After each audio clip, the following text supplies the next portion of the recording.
Assalamualaikum warahmatullahi wabarakatuh. Perkenalkan, nama saya Muhammad Ruhan, NIM 2301101063, Prodi Manajemen, kelas Manajemen A02. Baiklah, di sini saya akan menjawab pertanyaan UAS yang diberikan oleh Bapak Ronald Aprianto selaku dosen pengampu mata kuliah pengantar manajemen. Baiklah, tanpa berlama-lama langsung saja kita ke materinya. Darmadi adalah pendiri, direktur, pelaksana seluruh bisnis PT Teluk di Jembe, pabrik korek api di Karawang.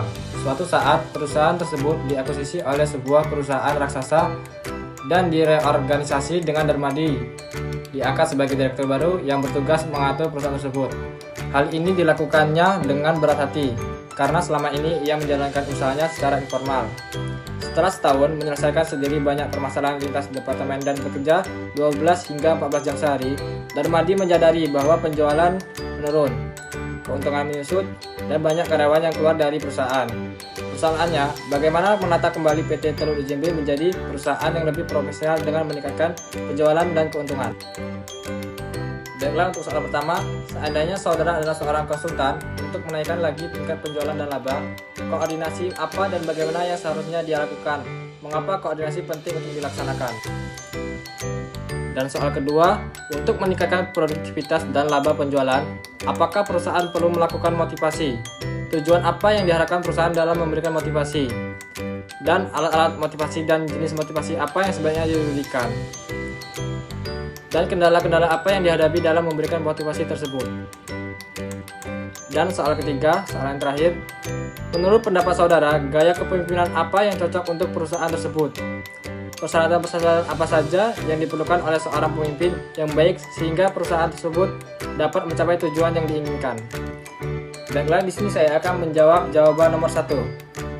Soalnya, seandainya saudara adalah seorang konsultan untuk menaikkan lagi tingkat penjualan dan laba, koordinasi apa dan bagaimana yang seharusnya kita lakukan?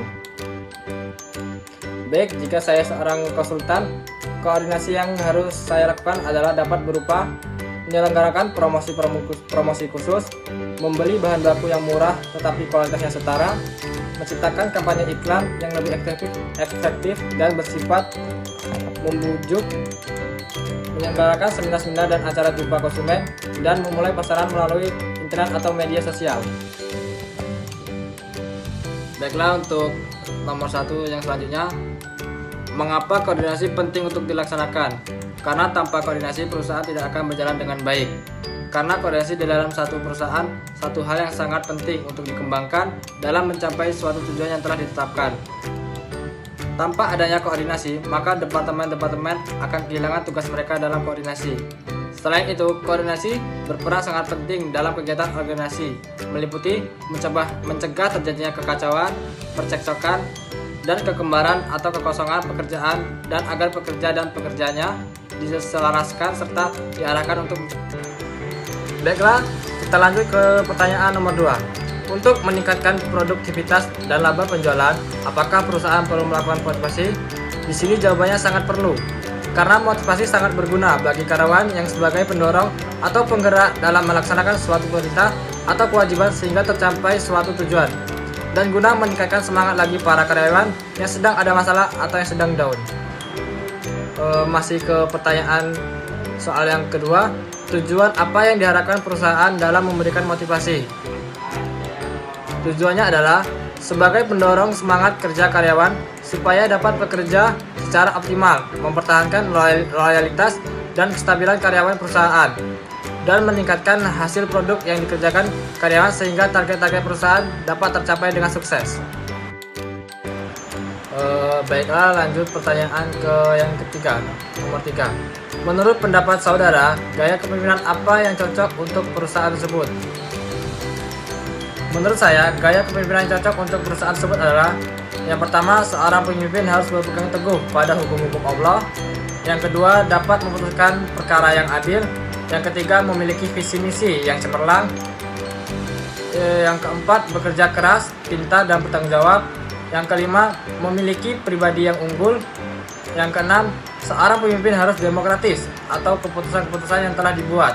Dan yang terakhir, seorang pemimpin harus berperilaku sopan dan santun. Baiklah, untuk pertanyaan yang terakhir nomor 3, persyaratan-persyaratan apa saja yang diperlukan oleh seorang pemimpin yang baik sehingga perusahaan dapat mencapai tujuan yang diinginkannya?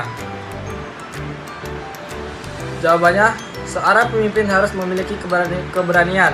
Ciri-cirinya dapat membela yang benar, teguh pada pendirian yang benar, tidak takut gagal dan berani mengambil risiko, dan berani bertanggung jawab. Yang kedua, ada seorang pemimpin harus memiliki karisma. Ciri-cirinya berperilaku yang terpuji, jujur dan dapat dipercaya, memegang komitmen, konsisten dengan ucapannya, dan memiliki moral agama yang cukup. Baiklah, itulah yang dapat saya sampaikan di video kali ini. Bila ada salah kata, saya mohon maaf. Kepada Allah saya mohon ampun. Saya akhiri. Wassalamualaikum warahmatullahi wabarakatuh.